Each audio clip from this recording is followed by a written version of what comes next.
Hey there, it's Double Page Spread, which means I'm your host, Miss Wendi Freeman. And tonight, I am joined by two of my best and favoritist and regularist wonderful guests, all the way from the land down under, Mr. Andrew Shaw and Dan Pua. Yay! Hi! It's been a while. It's been a while, but we're so happy whenever we're together. It's the best time ever. So let's start off. Let's talk about our friendly companies that help keep the lights on over at Double Page Spread International. And one of those...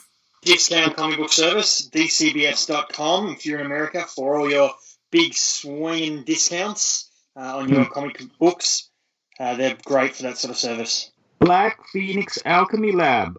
Wait, what's the perfume? Here's one. Blarping Dragon. It says here it's rude. Sweet black patchouli and pink peppercorn right in your face. That sounds awesome. Hey, can I read the other ones, or is it like they can only get one or whatever? No, this sounds pretty read all good. you want. So Okay, tell me all about their perfumes at Black Phoenix Alchemy. Now, these are the Dragon Con exclusive scents. So if you were a bunch of dragons. Yeah, you can get some of these awesome dragon-themed scents. All right, next one is Dragon Belch, which is the font's a bit small. A brap of oak moss, labdanum, lightly chewed villager. Oh, and smoke. Who doesn't like that? I like villagers. Probably the villager. Yeah, would that be a vegan scent then? If it's lightly chewed villager, Andrew, are you against that? No, I eat people. It's fine. All right. People is cool. Come on. Yeah. Animals, no. People, yes. Hey, can I read another one? Yes. Surf, SERF, Surf Eating Grin, supernaturally smug, draconically self-satisfied red currant persimmon, and what is that word? What is that? Persimmon. I should have thought about this. No, the last one, OUDH. What is that? Oud. Oh, oud. Oud. Oud. So what is that? Wait, so do you know first of all, that is?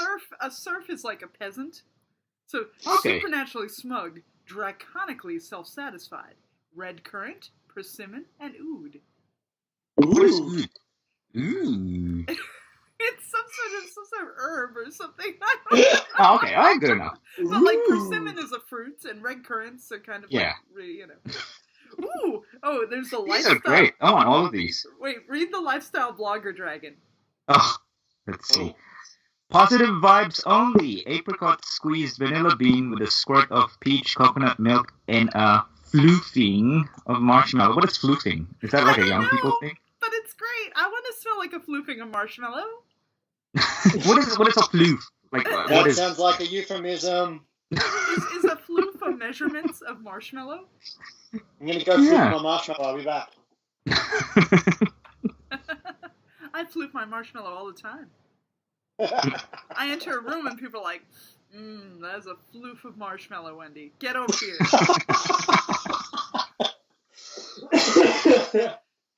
So, in addition to those wonderful things, in addition to DCBS, in addition to BPAL, we have the Double Page Spread merchandise store. And right now, you can get free shipping. So, you know those great Tom Kelly designs? There's, Winter Soldier eating the ice cream cone. There's little Dreddy sucking on a big gulp. You guys know my logos. Hell yeah. Yes. So you can get those. You can get it on a duvet cover. If you want to sleep underneath a picture of little Cappy eating a cupcake, you could do that. Or you could just get t-shirts. Or you could get a tote bag. You could get like a nice bag for when you're grocery shopping. And people will be like, ooh, who did that lovely design? Who is your favorite podcast? And it'll be there. And also, one of my greatest dreams in life is to go to a convention and see somebody I don't know with their shining happy face wearing a Double Page Spread t-shirt. So make it happen. Make it happen. So that code, when you go to checkout, is FreeShip918. That's FreeShip918. Get free shipping on your Double Page Spread t-shirts and merchandise. Oh, yeah. Awesome. So let's get into it. This episode is our best of summer roundup. I wanted to do my best of summer wrap up with my best of besties, and in honor of my other best of besties over at Southern Fried Geekery, that lovely podcast with Caleb Alexander McKenzie and Sean Litton, those guys. This one I'm dubbing the Aussie Barbie Geekery.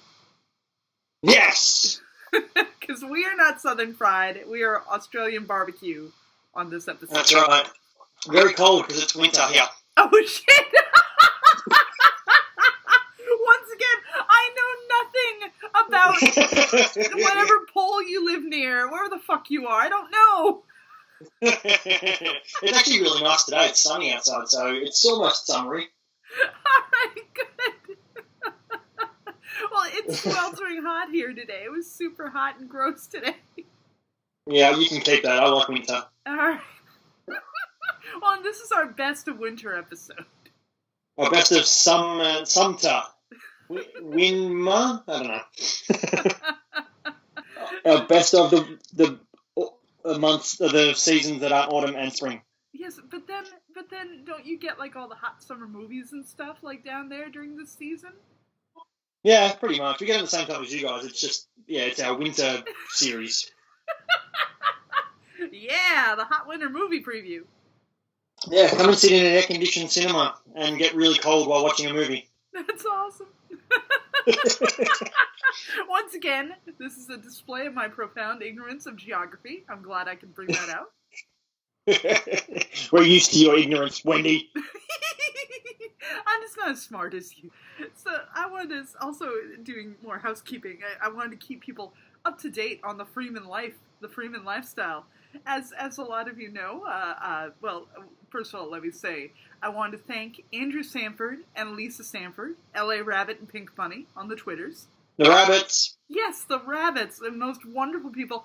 I went out to LA and I visited them, and I had the best time ever with them. They were wonderful. We had a birthday party on board a Pan Am jets, and it was a very swank affair. It was very 70s retro, and we went to like this amazing magical booze distillery, and we did all kinds of things together. So thank you to the rabbits. Sounds awesome. Beautiful, beautiful people. They're the best. They are the best. Did you guys take any winter break vacations? I'm on holidays right now. Oh, that's right. Yeah, and I'm doing absolutely nothing. You're staycationing? Yeah, pretty much. Hey, so how are you doing? Did you compete recently? How's your BJJ doing? It's going alright. I haven't competed for a little while. I've sort of taken a break from it because I was losing too much. I was getting tired of it. But yeah, we're getting there slowly. I'm training tonight, so that'll be good fun. But otherwise, yeah, it's slow, but it's getting there. Good. Yeah, I just got back from Savate class from my French kickboxing. Because you want to be Batroc Zeliper. I do.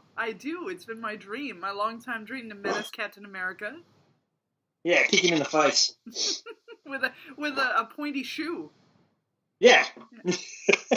I got nailed in the ribs tonight with one of those shoes. Ooh, ouch. So, oh. Another day of not fun being me. No, I put a guy in a footlock the other night at training, and instead of trying to get out of it, he just rubbed his arm across my face until I let go. Oh! So that was good fun. Hey, Dan, so what have you been up to this winter vacation? I've been screaming my head off and not being listened to. That's what's happening. Oh my God. Thanks a lot, guys. I think Steve might have done something with the mic. He's circling me. How are you? See, cats are evil. They don't want me to podcast with you guys. Cats and eating cake and donuts. The weird donuts. I had a really nice nacho donut, which was like a meal and dessert in one. Wait, That was amazing. What the fuck is a But they nacho only do- donut? What? What's a nacho donut? Nacho donut. With nachos on top. It was great.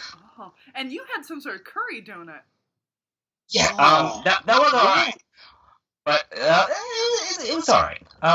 It's kind of like a more of a savory dish than a dessert kind of sweet thing. It wasn't sweet at all. It was just like the donutty bread thing, whatever, plus curry inside. But it was a bit much. It was all right, but kind of expensive. You know, but the nacho donut, I recommend. The other day I was at a party, and there was like a whole bowl full of meatballs, only I thought that they were like donut holes, so I just stuck my hand in and I popped one in my mouth, and I was quite surprised. That's pretty good. Where was this place? Why don't you go work at this place instead of the other crappy, horrible place? So this was at Third Coast Comics. So my dear friend Terry Gant at Third Coast Comics had his combination birthday party 10th anniversary party. He always calls Terry Con, and it was a very, very fun event. So I love Third Coast Comics. They're one of the best shops in Chicago. But so to go back to the Freeman lifestyle, many of you have been following the saga of the two bananas.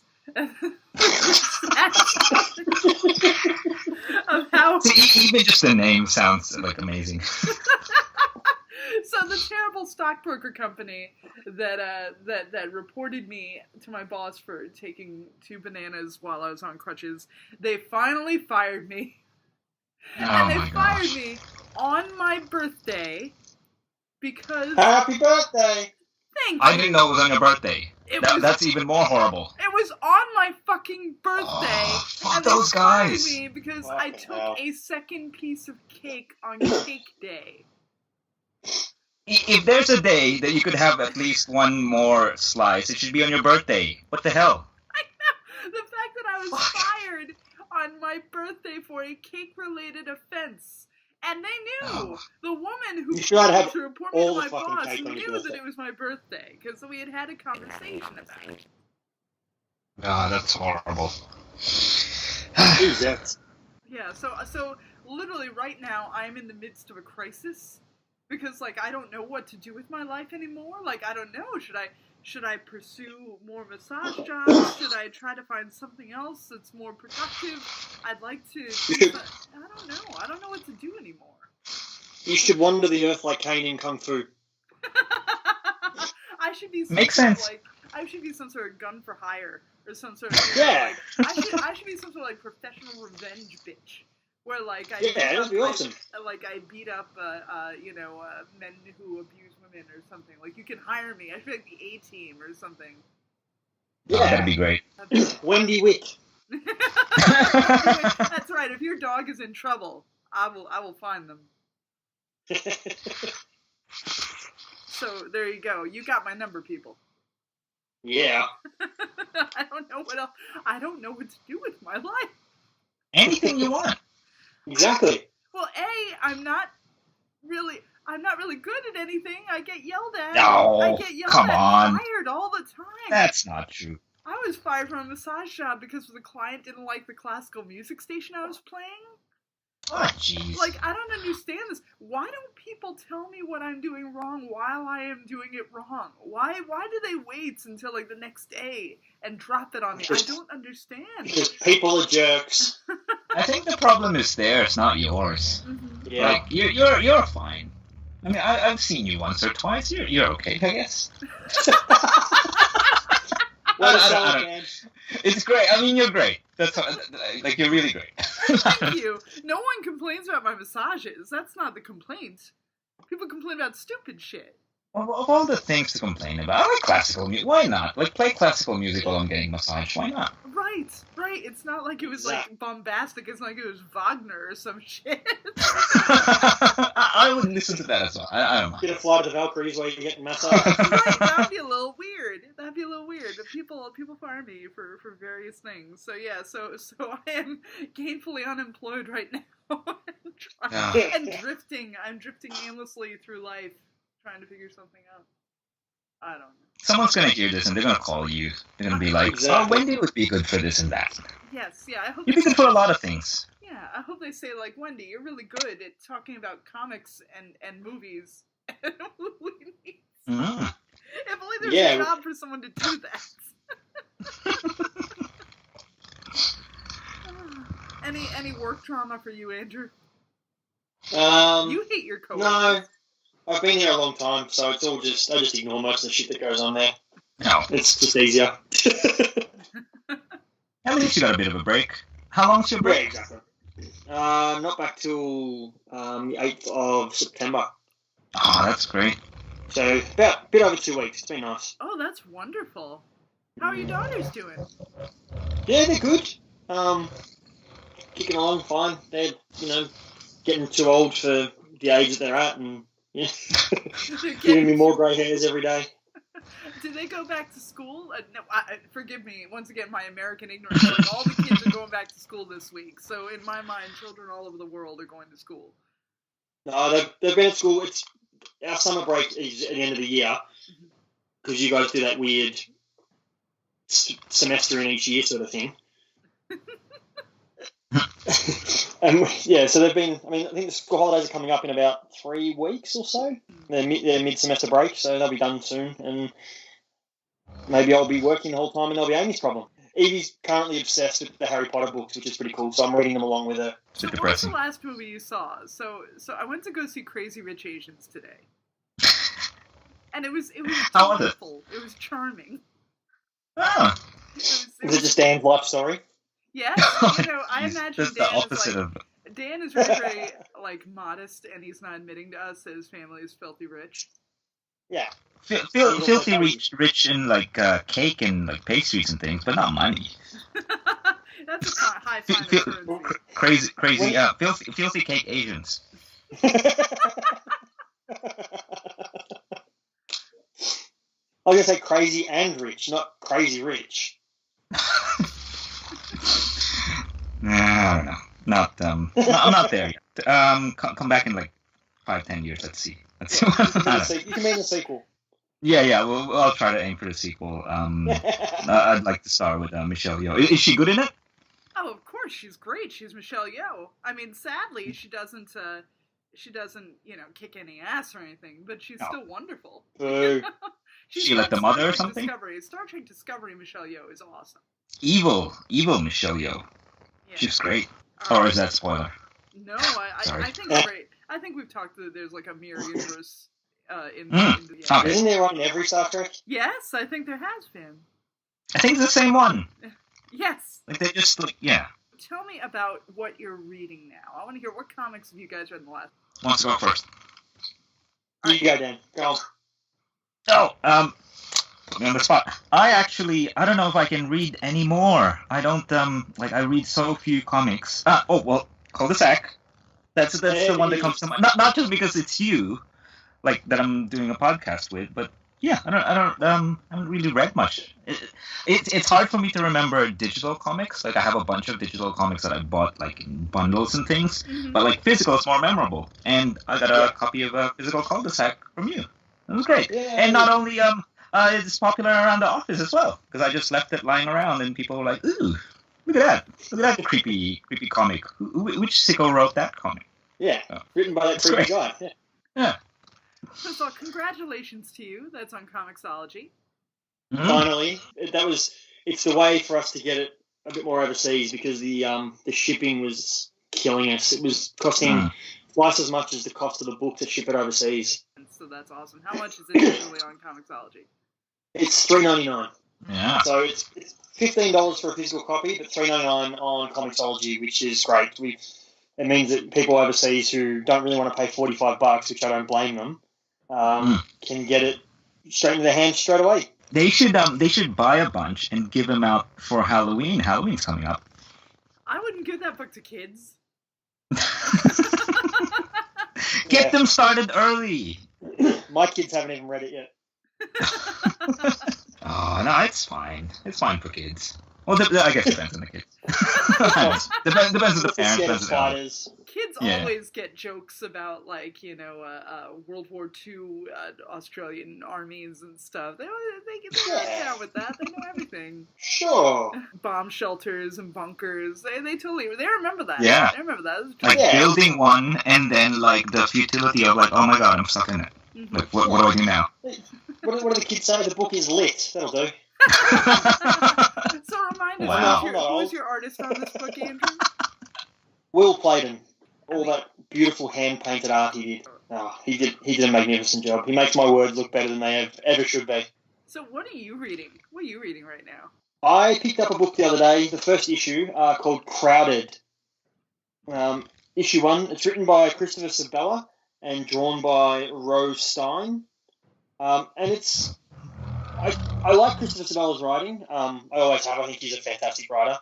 But this is about a girl who finds out that she's been marked on a social media app, marked for an assassination, pretty much. Like she's been, and so people are picking up. This is how much the thing is. The price on her head. Go and kill her. And so she hires off another app a bodyguard who's going to protect her. And it's just an interesting look at what, it could be what our future is with everything becoming an app these days. And at one point, the main girl in it talks about every single app that she's on. And it's interesting that she does, all her work is through apps. It's not through an actual proper job. It's really interesting the way he's built this little world. A lot of things are like that now. A lot of us are more tied in, because you feel you kind of have to be. Well, trying to sell Cul de Sac on Twitter is great because people retweet and it gets seen by more people. Mm-hmm. But on something like Facebook, we've got a page set up for the book, and then if I share it on my Facebook page, it's just seen by the same people every time. No new people get to see it, so it's kind of pointless. Yeah. Well, I don't know. Like, I have such a hard time. Like I feel a lot less people look at my stuff on Twitter. I get a lot more looks. I think I probably get a lot more looks at stuff on Instagram. Yeah, Instagram's the way to go these days. Yeah, because I feel like Twitter's just kind of died for me, and so I barely tweet anymore. Maybe it depends on followers. Yeah. But I think with Instagram, there's a lot of unknown people that aren't necessarily following you already. If you hashtag properly, they'll find you. Man, I wish I was one of those savvy hashtaggers. I'll send you a thing. There's a link. There's a site where you can punch in a hashtag, and then it'll tell you what other similar hashtags you can use. Huh. Oh, that's a good idea. Synonymer. You know what? Give me a sec. I think it's called Display Purposes. Ooh. DisplayPurposes.com. Who puts out Crowded? Where can we find that? Image. It's from Image. So you should be able to get it at all good comic shops and also online. And I would recommend it. It's only the first issue, so it builds a lot of the story. But it's going to build even more from there. It's just I really like the premise and the idea. I remembered something. What do you? Can I Sorry, it's a bit cheating because it's a comic, it's a manga, but I've watched the show, so I didn't necessarily read it. This is the best of summer winter. You can talk about anything you like. I like this because I'm a stupid kid and I'm not an adult. Anyway, you know what? Adults can like this as well. It's called Cells at Work. Imagine if the human body is made of... so the human body is actually made of cells. But what if the cells were a bunch of humans doing jobs, bringing oxygen to various parts of the body or whatever? That's the comic. That's the show. It's just a bunch of humans with jobs and their cells, and they live inside the body, which is like a world, just like a universe. So every couple of episodes, it's how do we deal with a cut? The human that they were in, he got cut, or he or she, whatever, got cut, and it appeared like a big sinkhole, and then they had to fix it. So that's one episode, and then a bunch of other episodes that sounds precious. It's cool. Kind of and also educational. It's kind of fun in that childlike sort of way, but it's very informative because it tells you this is what the red blood cell does, or the other cells. Yeah. That's super entertaining. That sounds really adorable. Yeah, it's kind of cute. It says here it's the manga is by Kodansha in the US at least, and anime is on Crunchyroll, the streaming site. I wanted to talk about 2 books that I read. So I've read a whole bunch this summer. I had some time. I was on vacation. I was laying in hammocks. I was petting giant rabbits. I was doing all kinds of shit this summer. So I had a lot of time to read. So, of course, those of you who listened to my Michelle Fife episode, I did start to read Suicide Squad. I went back to John Ostrander's Suicide Squad, and I am at volume 4 now. So I've been plugging away. And how many issues in is that? It's 4 volumes. There's 7 volumes of it or so. Yeah. I've got a big chunk of them in print, in single issues that I have somewhere around here that I've read a few of. It's really interesting. Yeah, I'm really enjoying it, and I love the fact that just how they keep just randomly killing off people and getting rid of people from the team and bring people in. Like, I really like that. It's just constantly evolving. I like that. Yeah, you're not set with the same team all the time, which is great. It makes it a bit more, the dynamic is more interesting. So I've been digging that. So I've been really enjoying that. But I wanted to talk about two books that I read this summer. They're bear-related books. Bears? Bears, yes. So the first I read this graphic novel called My Boyfriend is a Bear by the writer is Pamela Ribon, and the artist is Kat Ferris, her name is. And it's about this woman who falls in love with a grizzly bear who follows her home from a camping trip, and how the problems in their relationship. What's the problem? Like, well, is it like because you're a bear and him, her friends have a hard time accepting him. He doesn't get to come to lunch with them, and he keeps outgrowing everything. It's hard to keep a bear in your house. Wow. And of course, then she knows he's gonna have to go away and hibernate. Will he come back to me? Oh. You got to deal with that loss and that love of being with a bear. Is this an ongoing, or like it's done? It's done. It's just a graphic novel. They also deal, the problems of human bear physical business. Hey. So it's so much fun. It's a really, really great book, and it deals with like the metaphors of relationship problems, and it's just very, very sweet. And I would like to be in love with a bear. So I would read that. I like fun books. I'm gravitating more towards some fun books. Yeah. Either fun or like really messed up. Yeah, and bears are so protective. Like, I think it'd be great. He'd always take care of you. You always have fresh salmon. Yes. What's the other bear one? The other bear one was Shirtless Bear Fighter. Have you all read this? That's great. Have you read this? I've seen it. I haven't read it yet, though. Same. So Shirtless Bear Fighter, the writer is Jody LaHope. This dude who was raised by bears and then has to wander the forest and fight bears. And so he's just a naked dude who fist fights bears. And and then the government, and then he's manipulated by the governments, and he has to, fight this evil corporation that's manipulating bears. And if you're into hot, buff dudes hanging out with bears and then fighting bears, it's good. Well, who isn't? Yeah. So once again, if you write a book and it involves bears, I'm gonna read it.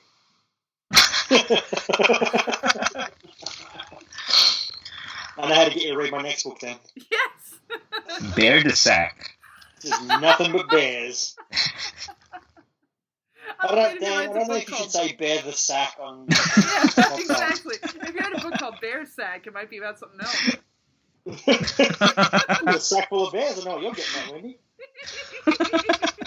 I think I don't think I can read anymore. I'm done. I'm done with words. Like every now and again, I'll get into like a long run, but I don't know. I just haven't read much lately. I don't know why you guys are still friends with me. Because we love you. That's why. That's good to hear. But like it's not because I'm reading a lot of comics lately. If I think of something, I'll interrupt and oh my god, I read this by this guy. Oh, and then also the guy who wrote Shirtless Bear Fighter, Jody LaHope, also writes this new image book called The Weatherman, which is really good. Yeah. And that's about like this guy who's weatherman on Mars, which has been terraformed, and this terrorist attack happens that like kills off most of the Earth, and they pin it on him, and so now Ooh. he has problems, and it's pretty good so far. It's really entertaining. It's three issues in, so go get on that, people. I'm enjoying that.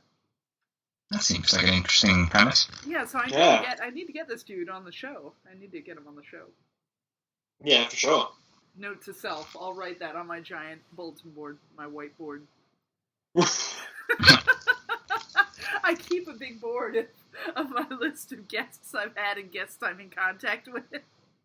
Nice. So, I think that's something people need to do when you're trying to be organized. See, if only I could have like a lucrative job that involved me taking notes about comic book people, then that'd be awesome. Oh, you'd be set. Yeah, I'd be set. I could eat cake. It'd be wonderful.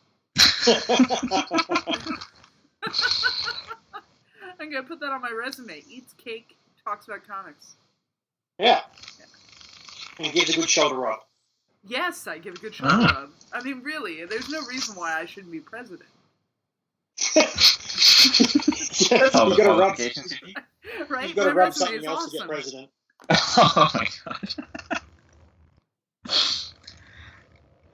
So, Andrew, you and I both saw a movie recently. You and I both saw BlacKkKlansman.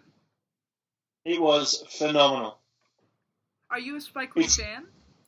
Yeah, I am. Well, many years ago, when I was a teenager, I saw Do the Right Thing on very late night TV here, and I've been a Spike Lee fan since then. Now, as an Australian, do you get it? Like the race problem? Does it make sense to you?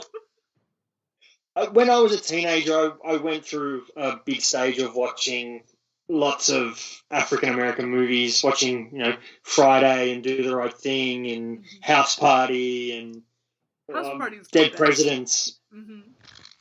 And all I listened to for a long time was hip hop, and so I can understand it. It's not something I can sympathise or empathise with, because it's being a straight white male who lives in Melbourne, Australia. It may as well be another universe away from me. But especially Spike Lee's films. They're so powerful when it comes to that sort of stuff. Yeah, it's funny. You completely forget that this is a Spike Lee film until that very end part, of course, where it's the dollying camera, the tracking camera shot coming back. Yeah. I'm just like, oh, Jesus, Spike, you had to do that again. Yeah. Oh, you got it's a signature now. Yeah. It's like Quentin Tarantino filming Feet. Yeah, I mean, my favorite Spike Lee films are 25th Hour. I love that one with Ed Norton where he's going to prison. You've seen that one? Yep. Yeah, that one's excellent. Yeah. And I love Inside Man with Clive Owen. That's really good. Inside Man is great. That's a great movie. But, I mean, I did not see the Old Boy remake. I forgot Spike Lee even made it. Yeah, me too. That was on TV the other night, but then I had to go out, so I missed it. I was kind of thinking, I might as well watch this, see what it's about. But no, I didn't catch it. Well, you've seen the original Old Boy, haven't you, Dano? Sorry? You've seen the original Old Boy, yes? Oh yeah, I love it. Good. All right. Yes. I was afraid for a moment. Yeah, I was I read some reviews, and it said like it's kind of like the same, like shot for shot almost, like a remake of it. So, but I still wanted to see what it's, how does it compare? What's it about? Does it offer anything like new, or is it just mainly the same thing? But I didn't get a chance. But maybe I'll look it up if it's on like Netflix or whatever. Yeah, I think it is on Netflix. Okay. Did you see Ta-Nehisi Coates yet? Tomorrow night. Oh, nice, cool. Yeah. So I can't wait. I'm really excited for that. What is he in town for? There's the Melbourne Writers Festival is on at the moment, and they've got a few people. I couldn't tell you who else was going to be there. I just saw that he was coming, and as soon as the tickets went on sale, I jumped in and grabbed a couple. Cool. That's awesome. That should be really interesting. That should be pretty cool. I've started reading one of his books, and it's not a book you can read in a big sitting. There's a lot of times I have to take a break from it because it's just so powerful, and there's an underlying anger in it that is justified, but it's still just very much, I need a break. I need to read something a bit happier. Yeah.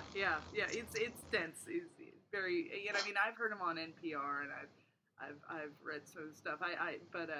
But yeah, I mean, even like his comic writing is just very dense. Oh yeah. Like Black Panther just felt like it was a lot of dialogue. It was a lot of stuff. Oh, for sure. His first two issues of Cap have been fantastic too. I've absolutely loved them. Yeah, so BlacKkKlansman was awesome. The performances were so good. Now, I did not realize that was the one guy was Steve Buscemi's brother. The guy who talks exactly like Steve Buscemi. I thought, like, for one point, I thought, is that Steve Buscemi? But it wasn't. But it does, yeah. It's He may as well be. It was like if you just listen to his voice, you're like, oh shit, that's Steve Buscemi. But I was like, there's something physically off about this. That's his brother. It's the Joe Estevez to his Martin Sheen. I really love Adam Driver. I think Adam Driver is great in everything I see him in. I think that's the only thing I've seen him in other than Star Wars. Mm-hmm. Yeah, I've said it definitely. So many great things. I mean, I refuse to see Girls. I have no interest in ever watching an episode of Girls. No. I'm afraid that would ruin my Adam Driver love. But if you watch the Jim Jarmusch film he did and like other stuff he's done, he's always good. So. Oh, what's it? Oh, Inside Llewyn Davis. I love him in that. Yeah. And Topher Grace was really good in it too. Yeah, poor Topher Grace has been getting harassed online a lot because people see that and they think he's a real hate monger. They think he's like a real racist. For fuck's sake! Yeah. The movie was it's just so good, and it's funny, and it makes you think. But then that last sort of the last little bit of it just before the credits is such a gut punch. Did y'all see Ant-Man and Wasp? Did we all enjoy that? Yeah, it was good fun. Oh yeah. Yeah, it was nice. It was pleasant. It's nice. It's nice to have a Marvel movie that's not the universe is going to end at stake. Mm-hmm. Mm. And everyone was kind of like not that evil, kind of just goofy evil. Right. And we all love Walton Goggins. Walton Goggins is the best in everything. I love him. Yeah. I kind of wish they got him to play a proper Marvel villain, though, not just an offshoot one. Yeah, yeah. Well, I mean, it's like Sam Rockwell. Like, I love Sam Rockwell so much, and he got, goofy villain of Iron Man 2. Yeah. And it's like, if only we could team those two evil corporate bastards up. Oh, that'd be fantastic. So I read a number of actual books this summer. As I said, I read a book of essays about MASH. I read that. But then I read a novel called Black Star Renegades by Mike Marici. Do you guys know Mike Marici? Oh, yeah. Yeah, so he's written a number of comics. He's written Hoax Hunters. He's done some DC work. He's writing a comic right now called Wasted Space. He's doing some Star Wars books. But yeah, Black Star Renegades was a really great sort of sci-fi romp, and I loved it. It was kind of like this story about this evil, I hesitate to use the word empire, trying to control the galaxy, and there are these two brothers who are sort of taken in by this mystical religious organization with a special weapon, in case that sounds familiar. And, never heard of it. and it's sort of like, this thinly veiled Star Wars analog about what happens if you find out that, these sort of quasi-Jedi forces, like their prophecies have been all wrong and they've been lying about things the whole time. It was very, very much a really interesting sci-fi take on these very familiar ideas. Well, that sounds good. Yeah, it's really good. It's very good. I highly recommend it. And, there's cool droids in it,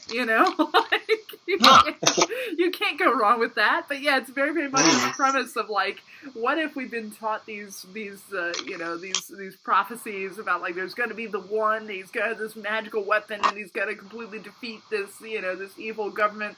Like, what if that's not right? What if this whole thing we've been spoon-fed is just utter bullshit, So it very, very much, it was really entertaining. I liked it a lot. He has a sequel. He just wrote a sequel that's going to be coming out, and I look forward to that. Oh, awesome. So, yeah.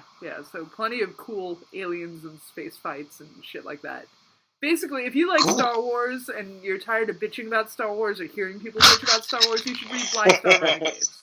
So wait, Disney's not coming after this guy? Like Disney's lawyers? No, with all the, it's not. With all the Star Wars? Yeah, because it's not actually Star Wars, but it's very, very much sort of that sort of, Because it sounds, like, from what it sounds. Because that's also what I think of Star Wars. Like, Jedis are screwing around. They don't know what they're, they're kind of ruining things. Right, I mean, I'm not saying, like... Right, that's this book, pretty much. Yeah. That's what I liked about this book. It's like it takes that sort of cynical edge to what you think about the Jedis and makes a book out of it. Yeah. Especially if, like, for anyone who saw the cartoon, the Clone Wars, that's kind of like where it was headed. The Jedi was just not, maybe not the best thing for everyone. I was just saying.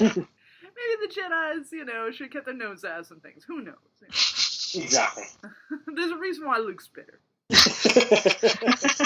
So I watched, finally, the first Phantasm. Oh, yes! That's right, Yay! yes! I can't believe you haven't had this in your life! I know. I've been looking for it for years, and I have seen the second one. I know that. Uh-huh. But I finally got to sit down and watch the first Phantasm, and I loved it. It was great. Yay. So I love Reggie the Ice Cream Man so much. And I love when he's playing that song, he's jamming out and he's singing that song with the brother, with Michael. Yeah. And he's getting right into it. And they stop playing that song, and I can sing that song from memory, but he stops playing that song, he looks at it, he's like, hot as love, man. Hot as love. I just loved every time Angus Scrimshaw went, boy! He's such a fantastic villain. He's so great. Yeah, it's just perfect for it. And I like Don Coscarelli as a filmmaker. Like, I like it to, he did Beastmaster, he did all kinds of stuff. Don Coscarelli did a ton of 80s films. He's great. But I heard a really good interview with him on a podcast. He was really entertaining and fantastic. Yeah, I think and he did, John Dies at the End. I enjoyed that a lot. Yep. But yeah, like, that film is so iconic and so, like, especially those balls, like, everybody remembers the balls with the spike. That's amazing. I'm so glad you saw it. Well, it was banned here for a long time. I don't know why. I can't work out if it's been rescinded or not, but you could just never get it here. You could get, I think, either the second or third one at the video shop when I used to go there. And I used to think there's no point getting that because I haven't seen the first one, but finally, at a shop in the city that has imported DVDs, I finally got, it's all 5 movies in a box set, so I've got to sit down and watch the others now. Now, that's interesting. So, did Australia have, like, a video nasties list the way that England had? Kind of. I don't think it was as publicised as the English one. They just banned movies based on, content and things like that. It has to go past our board to get rated before it comes out. Now, the second one doesn't have... They have a different actor as the kid. They have, like, James LaGrosse or something, I think it is, plays the kid. Okay. And then they go back to that actor from the first movie for the other ones. Oh, cool. Okay. Yeah, so the little brother is back to being the little brother in the other ones. But I had a really, really weird moment at San Diego Comic-Con with Reggie the Ice Cream Man, where, like, he was there and like it was him and his wife and like he was signing autographs or whatever, but like he didn't have anybody around him, like he was just kind of like alone, and I was like, man, why is nobody talking to Reggie the Ice Cream Man? Shit, I've got to go talk to him. And I start talking to him, and his wife starts telling me about how like their teenage daughter has gone missing and how worried they are, like all stuff. Whoa! It was like this sad, heavy, depressing moment. Holy shit! Jeez! It was so weird. But did he still have the hair? Oh, yeah. Oh, he totally stole the ponytail. Awesome. But I had a very strange, awkward moment with Reggie the Ice Cream Man. That's really weird. Mm-hmm. I hope they found her. I hope he wasn't in a mortuary. Carried away by little Jawa-looking things. Those things are so cool. And just the whole concept of, like, the sound wave, like the tuning fork things that lead to the other dimension. Like, that's fucking cool.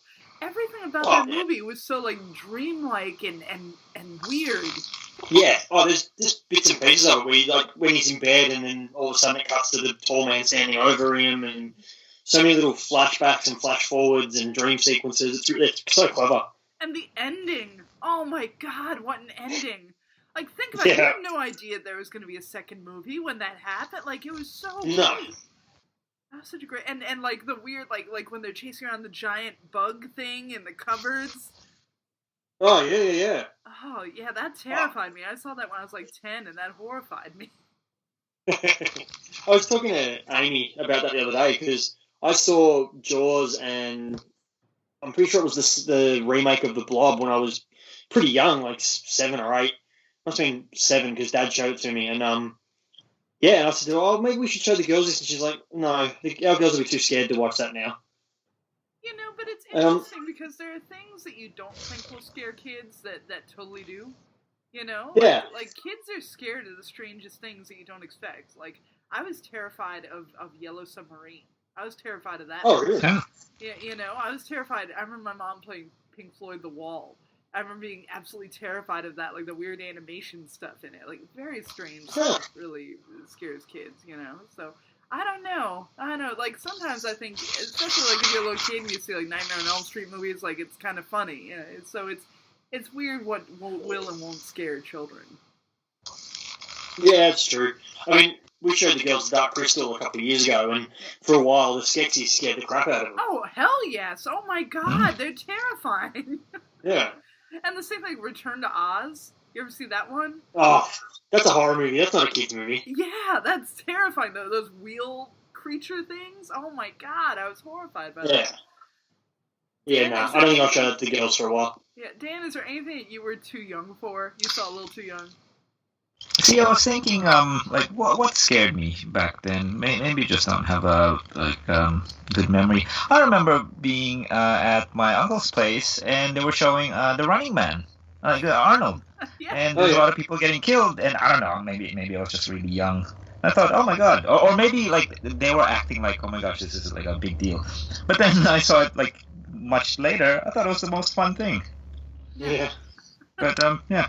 Other than that, no, I don't really. I think I was more scared of like people telling actual ghost stories, because it was like that was the thing that you do to kids, I guess. Like scare them with like, oh, look at that there's a dead person or whatever. There's like actual stories. I don't know. It's a big deal back in the Philippines. Like that's scare people with actual ghost stories. Do you hold seances and use a Ouija board or anything? No, little girls love that shit. I love bought that Amy shit. a few years ago for Christmas. I bought her the same Ouija board that's used in The Exorcist. Huh. So we've got that in a cupboard at home somewhere. I'm saving a lot of those movies for when the girls are early teens and they start to have sleepover parties and things like that. That'd be great. Yeah. Speaking of scary things, let's talk about Castle Rock. So we've all been watching Castle Rock. We just finished episode 7 last night. Yeah, that's the most recent one? Yeah, I think so. How good is Sissy Spacek? Oh, Yeah. especially the episode 7. She's just so damn good in it. Oh man, she is wonderful. The fact that she's, like, the way she plays that character through the different stages of dementia and in the flashbacks and stuff, she's heartbreaking. She is so wonderful. I've read a lot of Stephen King books, and Alan Pangborn, who's, I can't remember the actor's name, and who's the guy who plays Stick in Daredevil as well? Scott Glenn? Scott Glenn. Yes. Scott Glenn. Yes. Scott Glenn is so awesome. I love him. So do I, but I have a hard time with it because Alan Pangborn is in five, maybe 6 different Stephen King stories, or is mentioned in them. And he's this real down-to-earth, straightforward, straight-line cop. And so some of the things he does or says in this, I sort of go, I don't know if that's Alan. Now, I think he's in Tommyknockers, isn't he? I think so, but he's also in, what's that one? The one where the writer, his alter ego comes alive, which I can't remember off the top of my head now. Half? Was that The Dark Half? The Dark Half, that's it, yeah. And he's also in Needful Things as well. So, give us the basic premise. Tell everybody the basic premise of Castle Rock, in case they don't have Hulu. So, basically, it's the prison. The start of it's set in Shawshank Prison, as everyone should know Shawshank. I would hope. And these 2 guards have been told to check the old wing that was burnt down, and they find a doorway and they go down this little, almost like a dungeon, a gulag sort of thing, and they find a young man in a cage.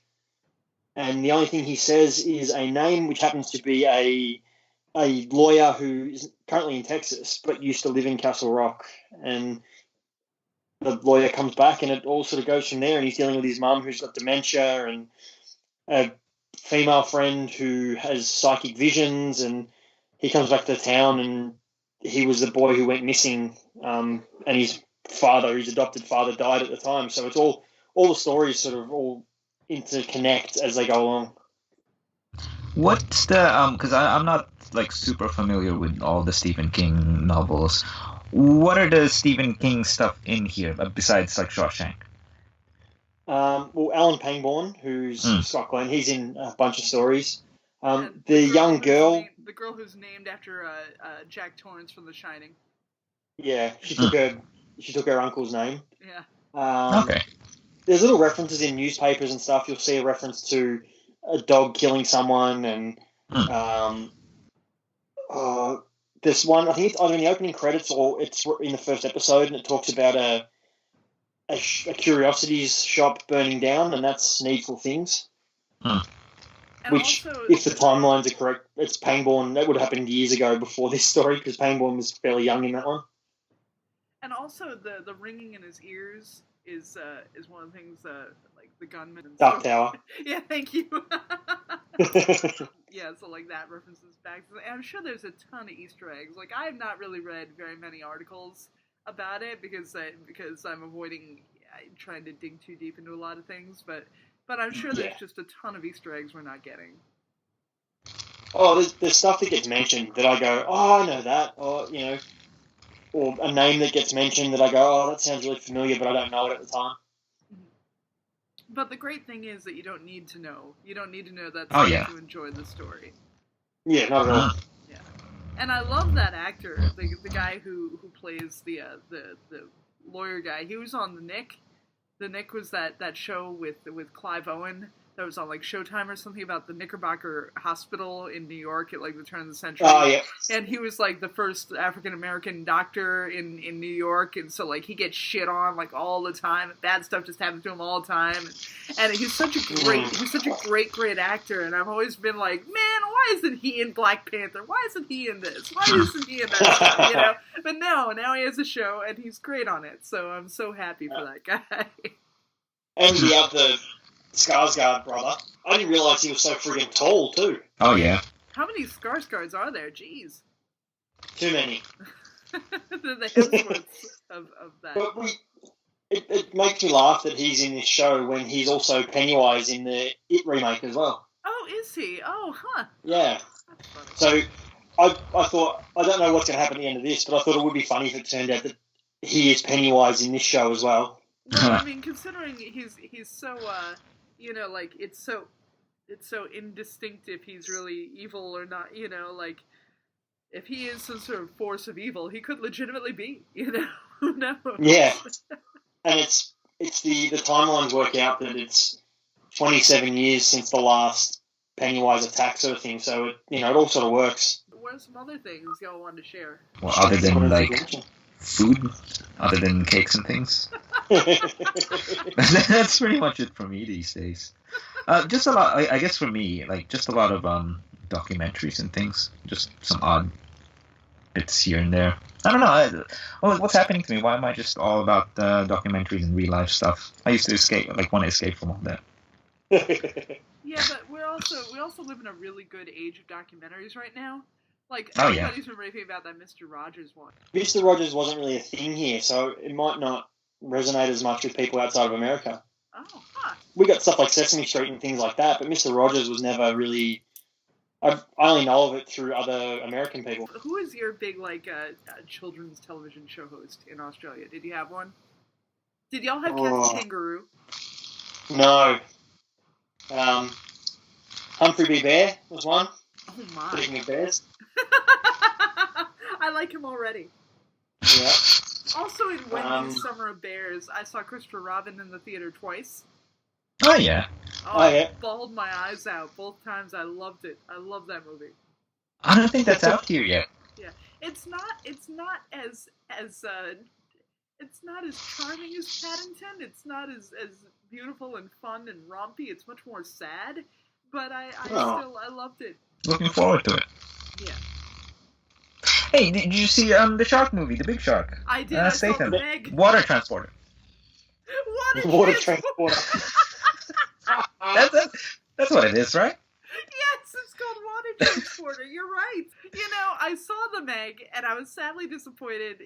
I felt it was only okay. I was a little, it was like slightly better than a Sci-Fi Channel movie. It was fun. Oh, It was fun for what it was. But then last night I was watching this French film starring Jean-Paul Belmondo, and I was trying to watch this movie, only I couldn't because the burned copy I have didn't have subtitles, so I got bummed out. But in the first 10 minutes of the movie, he wants to get revenge on someone, and so he's flying this chopper that has this cage on it, and somehow he scoops this guy up in the cage, and then he dumps it into the water, and these sharks kill him. And Oh, that's a good way to get revenge that's on awesome. someone. Yeah. And so then I was so bummed out. I was like, oh, well, thank God I didn't need subtitles to understand that. What is your Wendy? What's your movie of the summer or movie of the year? I guess so far, whatever. What's my movie of the year? Oh, Mission Impossible Fallout. Yeah, that's what I thought. Oh, I love it. That was the best. Yeah, I loved every that was single... like I don't smoke, but I kind of needed a cigarette after that just to calm down. Actually, for the next few days, I was still kind of like, oh my god, what did I just see? Non-stop action. I loved it. I was so happy. So thrilled by it. What about you guys? What's your movie of the year been so far? Black Klansman for me. Now, it's also been such a great summer for African American films. Like there was Sorry to Bother You, and there's that other one. I need to see that one. Yeah, and there's that other one that stars Daveed Diggs. Shoot, I can't remember the name of it, but it got written up very well too. Like it's been a good movie, a good year for movies. Yeah. I want Black Klansman to win a ton of Oscars so Spike Lee can get up at the Oscars and tell everyone to go fuck themselves. I want him to get up there and just yell, "Wake up!" like in Thing. How do y'all feel about the Predator movie? I watched I'm looking forward the to other it. night. Yeah, I'm looking forward to that. That made me Predator 2 was on TV the other night, and I'd forgotten how much fun that one is too. Yeah, that one is a lot of fun. That's the Danny Glover one, right? Yeah. It's gritty and dirty, and it's just there's just something about it. And Gary Busey's in it, and Bill Paxton, and Maria Conchita Alonso. It's great. I gotta watch that again. But this one looks like it's back in shape. It's back in form. Yeah, hopefully. Good. Yeah. So I have hopes. I have high hopes for this Predator movie. Hopefully we're not bitterly disappointed. What else is coming out this year? Like, what's Venom and something else? Oh, Venom. Well, there are like 8 movies coming out in the month of December. There's like Aquaman and Bumblebee. Like I read a thing like this is like the biggest blockbuster Christmas time ever. Oh yeah. Ugh. Yeah, so there's a bunch of I have zero interest in Aquaman. It's because there used to be that time where it was like you had the summer blockbusters and then you had like one around Thanksgiving or so. But now it's like just boom, boom, boom, boom, boom. It's just all these franchises on top of each other. Yeah, I'll watch all those movies at some point, but maybe not all at the cinema. Yeah, I think so too. The things I'm excited for, like I'm excited for the Mary Poppins movie. Yay! Good, very good casting in that one. Yeah, and I love Mary Poppins. It's charming. I would like, I want to see some penguins dancing and shit. Give me that. Needs more Dick Van Dyke. Yeah, exactly. Give me things with bears and penguins, and I'm good. See, but Dick Van Dyke, man, he can still sing and dance. We've seen that. He's like 91. Oh, yeah. He's 91. He's still like tip top. I hope he has a cameo. That'd be great. I think it was a Family Guy joke, but it was talking about censorship on TV. I remember how he used to have the Dick Van Dyke show, and it came up with, and it was the Beep Van Beep show. For Family Guy, that was very clever. They had to reach. All right, so Cul de Sac. So we can get it on Comixology, and in America, we can contact Kingbone Press. Yes. Yes. So John Westhoff, who is one of the best people in the world, has some copies left over. I sent him some it was C2E2, where I had a few people buy some. I sent him some extra, so he does still have some left. I don't know if it's a lot, but he has a couple left. So if you contact him, you should be able to get one. But otherwise, Comixology, just look for Cul de Sac, all one word, and it should come up. Contact Kingbone, contact John Westhoff while you're getting your giant-sized hellbillies. Also, make sure you Yes. get Cul de Sac. Yeah. Yes, get all the awesome comics that Kingbone Press does. Because they're fine, dear friends, and they are for a reason. Because they're pros. You know, John's a very savvy, smart dude. Yeah, he is. Who surrounds himself with great people. You know, the Fords and Except that Bob Gar guy. Oh, you made him sad. He's always sad. Alright, Dan, any final thoughts?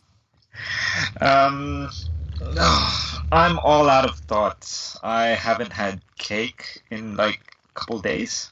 I can't feast right now. Tomorrow we're gonna have a feast. I will send pictures. It's a farewell for someone. We're gonna have a lot of pizzas. Good. And other foods. Hey. Alright, that's awesome. That's where my brain is at.